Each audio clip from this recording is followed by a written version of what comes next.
আসসালামু আলাইকুম, রমাদান মোবারক সবাইকে।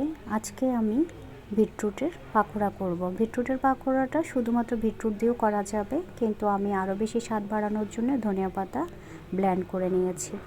এখানে একটু হলুদ, একটু মরিচ, জিরা, ধনিয়া পাউডার, গরম মশলা পাউডার, একটু পিঙ্ক সল্ট আর স্বাদ মতো লবণ নিয়েছি। এই ধনিয়া পাতাটা ভালো করে ধুয়ে কাঁচা আমি ব্লেন্ড করে নিয়েছি। এখানে হাতে লাগানোর মতো কোনো কিছু নেই, চামচ দিয়ে করা যাবে। বিটরুট টেবিল চামচ 1 চামচ পরিমাণে দিয়ে দিলাম।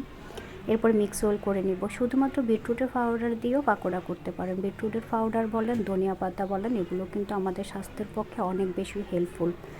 আর এর কোনো প্রকার কোনো ক্ষতি হবে না, বরং ভালোই হবে। এখানে আদা, রসুন, পেঁয়াজ বাটা দিয়ে দিলাম। এরপরে মশলা যেগুলো রেখেছিলাম সেগুলো দিয়ে দিলাম। ভালো করে মিক্স ওয়েল করে নেব। আর ডিম নিয়েছি, ফ্রিজ থেকে আগে বের করে যেন নরমাল হয়ে যায়। কাঁচামরিচ দিলাম, পেঁয়াজ কুচিয়ে সামান্য দিলাম। আর এমনিতে আমি পেঁয়াজ ব্লেন্ড ব্যবহার করেছি, বাটা পেঁয়াজ আর কি।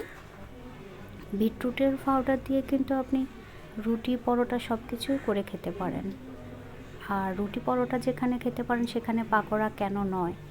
আরও বেশি ফ্লেভারের জন্য ধনিয়া পাতা অ্যাড করেছি, ওটা স্কিপ করতে পারেন। পরিমাণে কম করে করব, তাই একটা ডিম দিয়েছি। চাইলে পরিমাণে বেশি করলে 2টো ডিম ব্যবহার করতে পারেন। এগুলো ভালো করে মিক্সড করে আমি ঢেকে রেখে দিব, পরে ভেজে নিব। ভেজে নেওয়াটা তো একেবারে ইজি, শুধুমাত্র তেলে দিব। একটু শেপ করে চামচ দিয়েও দিতে পারবেন, হাত দিয়েও দিতে পারবেন। তেলে ভাজবো এটুকু। তো এগুলো ভালো করে মিক্সড করে নিয়ে আমি একটু বেকিং পাউডার আর ময়দা দিয়ে দেব।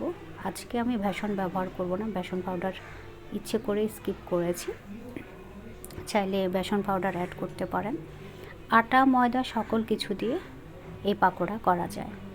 তো এখানে 1 চিমটি পরিমাণে আমি আপনার বেকিং পাউডার দিয়ে দিলাম।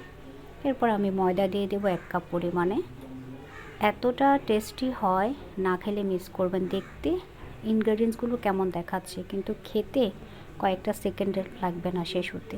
একদিন করে খাবেন যারা কখনো করে খাননি, আর যারা খেয়েছেন অবশ্যই অভিজ্ঞতা আছে। আর এটা তো আমাদের স্বাস্থ্যের জন্য কোনো ক্ষতিকর না, বরং ভালো যেহেতু হবে তাহলে করে খাবেন। যাদের বাসায় বিটরুট পাউডার বা বিটরুট থাকে, বিটরুট ব্লেন্ড করেও এটা করা যাবে। আমার বাসায় পাউডার আছে, তাই আমি এটা করে নিয়েছি। তো ভালো করে মিক্স ওয়েল চামচের সাহায্যে করে নিয়েছি, হাত লাগানো হচ্ছে না। তো এখন ঢেকে রেখে দেব। তারপরে পর্যাপ্ত পরিমাণ তেলে ভেজে নিব। তেলটা একটু বেশি মনে হলে তখন আপনি টিস্যু দিয়ে মুছে নেবেন। এই তো হয়ে গেল রেডি করা ইনগ্রেডিয়েন্টস। শুধু তেলে ভাজবো, ঢেকে রেখে দেবো কিছুক্ষণ। আল্লাহ হাফেজ, সবাই অনেক বেশি ভালো থাকবেন।